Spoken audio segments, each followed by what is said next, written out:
Her voice cut through the cabin like broken glass. "This property is under the HOA's control whether you like it or not, and you can't just do whatever you want here." She wasn't even inside for 5 minutes before she turned my living room into a courtroom, pointing her finger like it was a gavel, like she held power over me. The floorboards creaked under her stomping as she circled the room, pacing like she owned it. Her neighbor, the one she dragged along to back her up, stood stiff with his arms crossed, nodding at every word she spat, like her own personal cheerleader. But what she didn't know, and this is the part that still makes me shake my head, was who else was sitting in that room. The state attorney general himself, calm, quiet, sipping from a mug at the far end of the table. He hadn't said a word, yet he didn't need to. His silence was louder than her shouting. I sat there watching it unfold, my blood boiling and my jaw clenched so tight I thought I might break a tooth. This wasn't the first time she'd shown up. Wasn't the first time she tried to make me feel small in my own home, but tonight she had picked the wrong moment, because this cabin wasn't just a getaway, wasn't just a piece of property by the lake. It was the last piece of my family's land, the one place my grandfather swore would never fall under anyone's thumb. And yet here she was, storming in with a clipboard full of threats and a voice sharp enough to cut through stone. "You've already been warned," she snapped, slamming down a stack of papers onto the table so hard the mugs jumped. "If you don't remove those changes you made to the dock, if you don't tear down that shed you built without approval, then the HOA will." And that's when she saw him. The Attorney General leaned forward, finally, his eyes steady, his presence heavy. He didn't have to raise his voice. He didn't have to slam the table. Just one sentence from him changed everything. "I think you might want to reconsider your approach here." Her face froze. Her mouth hung open for a second, like she'd forgotten how to breathe. The neighbor shifted uncomfortably, glancing from me to him, like he was suddenly realizing he had just walked into something way bigger than HOA drama. Now, let me back up for a moment, because this wasn't just about one argument or one night. This was years in the making. The lake cabin wasn't just some vacation spot. My grandfather built it with his bare hands in the 1950s. He carved the logs, poured the foundation, and swore it would stay in the family forever. When he passed, it became my responsibility to protect it. But then, out of nowhere, this HOA claimed jurisdiction over properties they had never touched before. They tried to say the lake access, the dock, the land, all fell under their expanded oversight. And at first I laughed it off. I thought, no way they can touch me. This is outside their reach. But they didn't stop. They sent letters. They sent inspectors. Even tried to fine me for repainting the cabin door without approval. Every little thing became a weapon. And the woman leading the charge? The one everyone in town had already nicknamed HOA Karen. She thrived on power. She thrived on intimidation. She thrived on making people bow down to rules she barely even understood. And that night, she thought she could pull the same trick inside my family's cabin. But the truth is, I had invited the Attorney General there for a reason. I wasn't planning to tell anyone yet. I wasn't planning to reveal why he was there until we had everything set in motion. But her barging in, her arrogance, her threats, it turned into the biggest mistake she'd ever made. Because in that one moment, everything shifted. The Attorney General placed his mug down carefully, leaned back in his chair, and looked her dead in the eye. "You do realize," he said slowly, "that what you're doing right now could be considered unlawful entry, harassment, and an abuse of authority." The color drained from her face. She stammered something about regulations and rules, flipping through her clipboard like the answers would magically appear. But for once, her voice didn't carry. For once, she wasn't the loudest person in the room, and let me tell you, watching her scramble, watching her finally realize she wasn't untouchable, it felt like years of pressure lifting off my chest. But here's the thing. That wasn't the end, not even close. Because the Attorney General didn't just come to listen. He came with files, with documents, with evidence. And the moment he opened that folder, the whole story took a turn no one in that room could have seen coming. Stay with me, because what came next wasn't just about me fighting an HOA. It was about exposing a system that had been quietly crushing homeowners for years. And once the truth started spilling out in that cabin, there was no way to put it back in the box. The silence in that cabin was unbearable. You could almost hear the dust settling after the Attorney General's words hung in the air. HOA Karen's mouth moved, but nothing came out. She shuffled through her clipboard like a desperate student, trying to find an answer on a blank test. The neighbor who had followed her in, the one who nodded along at every insult, suddenly looked like he wanted to disappear into the wooden floorboards. But me? I wasn't silent. I had been waiting for this moment for far too long. You think you can just walk into my family's cabin? You threaten me and rewrite rules that don't even apply here? My voice cracked, not from weakness, but from years of bottled-up frustration. You've been harassing me for months. Letters, phone calls, fines for things you made up on the spot. And now, barging in here, in front of him? I pointed toward the Attorney General. You picked the wrong night. Her eyes flickered toward him again, her confidence slipping like sand through her fingers. Then, like only she could, she tried to regain control. This cabin, she snapped, her voice a little less steady, falls under our expanded jurisdiction. The dock you rebuilt was unapproved. The shed you added violates community appearance standards. But the Attorney General cut her off. Not loud, not aggressive, just deliberate. What jurisdiction? It was such a simple question, yet it sliced through her argument like a blade. She froze. He leaned forward, his hands folded on the table. I've reviewed the property records. I've reviewed the HOA charter. From where I sit, your so-called jurisdiction doesn't extend to this land. So tell me, why are you here? She swallowed hard, her eyes darting back to her neighbor for backup. But he wasn't nodding anymore. He wasn't even looking at her. He was staring at the floor, like a child caught with his hand in the cookie. For the first time in years, she was alone. And yet, even backed into a corner, she couldn't let it go. That's the thing about people like her. They don't just crave power, they're addicted to it. They'll fight until their last breath, even if it means tearing themselves down in the process. We received complaints, she stammered. Neighbors are concerned. They've seen you, I laughed. I couldn't help it. The sound came out bitter, raw. Complaints? You mean the same neighbors you bully into siding with you? The same ones who whisper to me in private that they can't stand what you're doing, but they're too afraid to say it out loud? That's your army, isn't it? Fear. The Attorney General didn't laugh.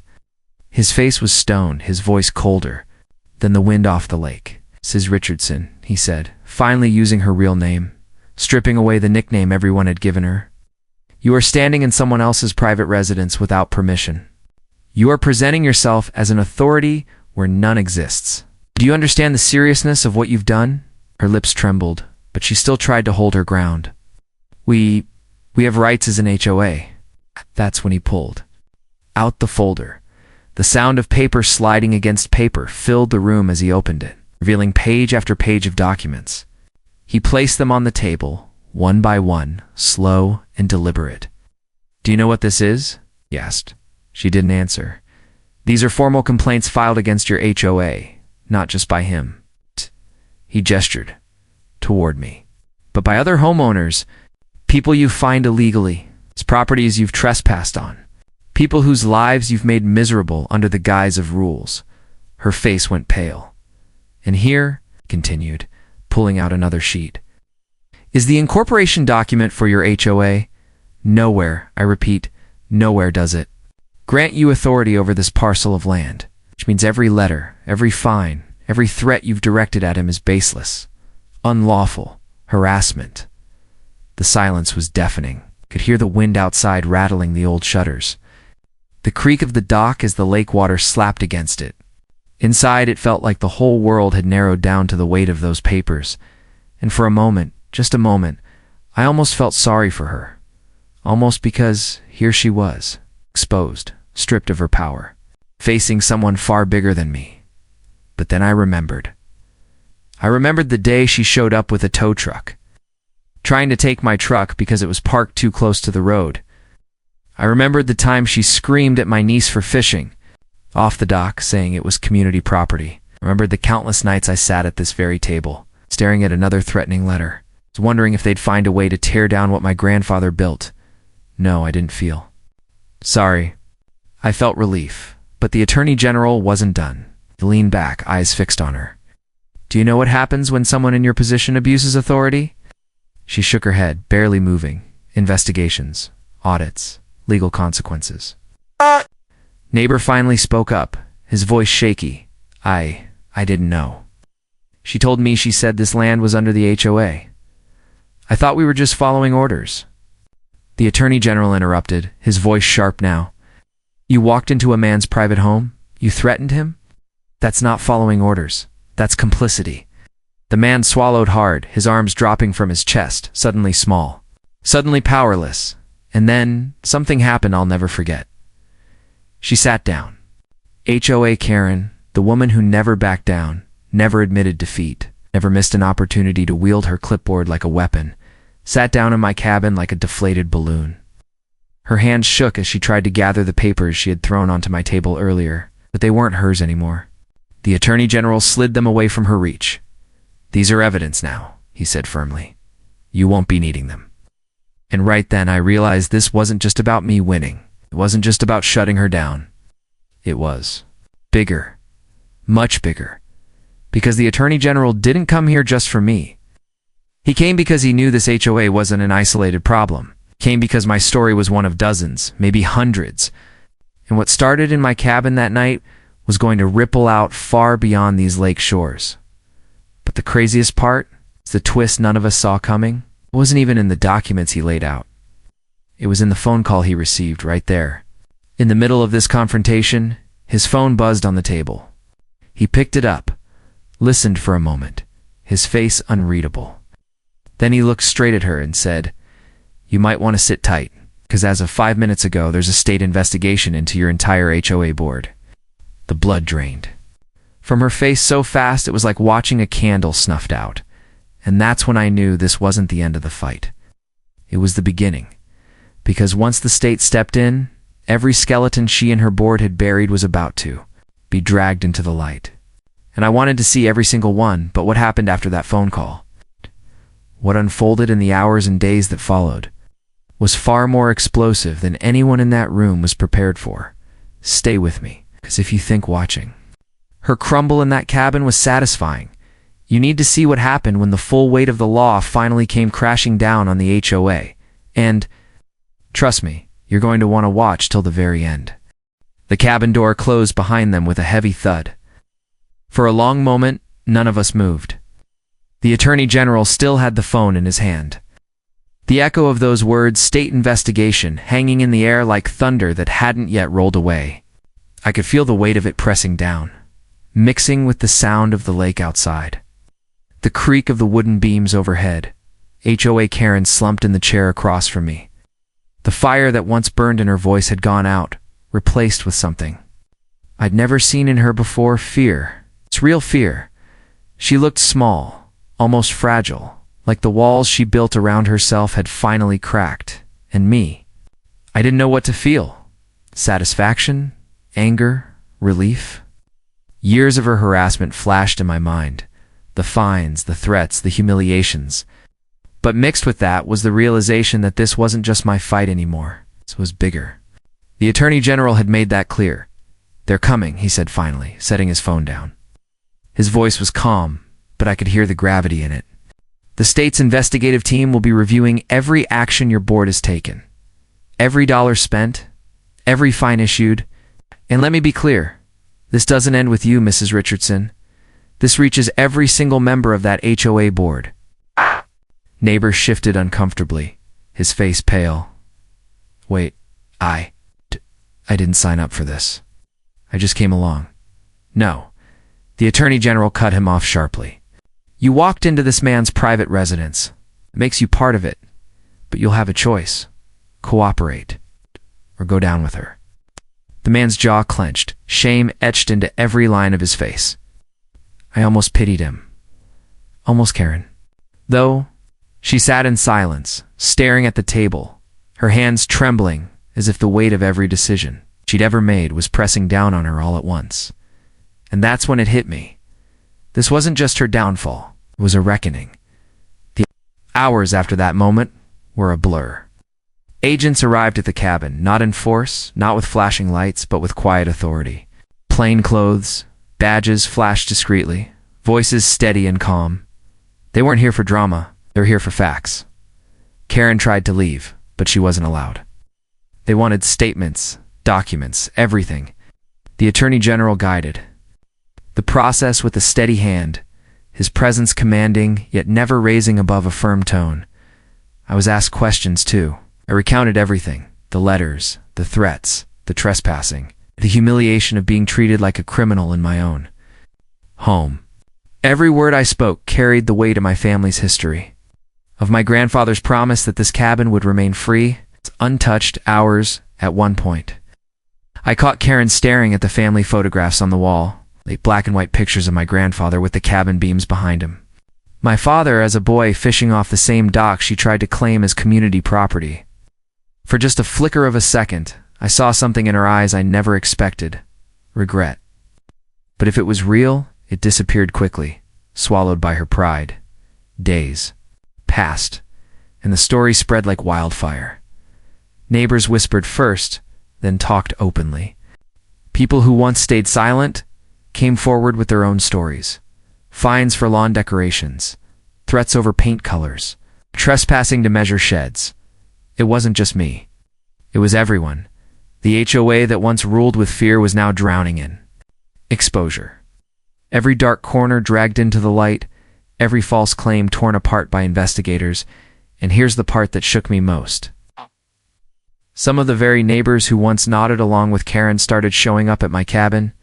People I thought had sided against me knocked on my door, their voices shaky, saying things like, "I'm sorry, I was scared. We all were." That's when I realized the true damage she had done. It wasn't just property, it wasn't just money, it was trust. She had broken an entire community, turned neighbors against each other, poisoned friendships with fear. But now, with the state involved, people were finding their voices again. One by one, they spoke up. And together, their stories painted. Picture too dark to ignore, the hearings began. I walked into that courtroom carrying the weight of every letter she'd sent me, every time she tried to make me feel small. She sat across the aisle, her once powerful presence reduced to a woman clutching a folder like a life raft. Her eyes darting around the room as if searching for an escape that wasn't there. The Attorney General presented the case with surgical precision. Pages of evidence. Testimonies from neighbors.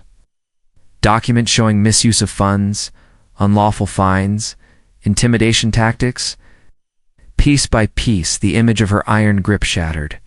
And then it was my turn. I stood in front of that room, judges, lawyers, neighbors, strangers, and told my story. About my grandfather building the cabin. About the harassment. About the night she barged into my home screaming. While the Attorney General sat silently watching, my voice shook at times, but I didn't hide it. The truth doesn't need polish. It just needs to be spoken. When I finished, the room was quiet. For the first time, I felt like the burden wasn't just mine anymore. It was shared. It was understood. The verdict came weeks later. The HOA board was dissolved. Individual members faced fines, investigations, in some cases, even criminal charges. Karen herself was barred from holding any position of authority in any community. Organization for the rest of her life, it wasn't just a win for me. It was a win for everyone who had been silenced. Everyone who had been afraid. But I'll be honest with you, victory didn't feel like fireworks. It felt like exhaling after holding my breath for years. Quiet, heavy, real, and here's where I need you to really listen. This story isn't just about me, isn't just about one cabin, one HOA, one Karen who thought she could control everything. It's about all of us. It's about the way ordinary people can be pushed, cornered, silenced by those who abuse power. But it's also about what happens when you don't give in. When you stand your ground. When you say, enough. If you're watching this, maybe you've faced your own Karen. It's maybe not in an HOA, maybe in a job, a neighborhood, a relationship. Someone who thinks rules make them invincible. Someone who feeds on intimidation. I want you to remember this. Power built on fear always crumbles when the truth shows up. Always. And if my story proves anything, it's this. You're not alone in your fight. There are people who will stand with you. Sometimes quietly, sometimes from the shadows, but when the moment comes, they will rise. As for me, the cabin still stands. The dock is mine, the land is free. I walk through these halls now, and I don't hear echoes of her shouting anymore. I hear my grandfather's laughter. I hear the creak of the wood he nailed down with his own hands. I hear peace, and every time I watch the sun set over the lake. I remember that night, the night she thought she could barge in and break me, but instead broke herself. The night the Attorney General turned my living room into a turning point, not just for me, but for everyone. So here's my ask to you. Don't just watch this story. Share it. Let it remind someone else that their voice matters, that their fight matters, that fear doesn't win when truth steps in. Because this wasn't just my victory. It was ours. And if you're still here, still watching till the end, thank you. Thank you for giving me your time, your ears, your heart. Now go out and stand up for what's yours. Because you never know, the next time someone tries to break you, you might just find the right person sitting quietly at your side, ready to change everything.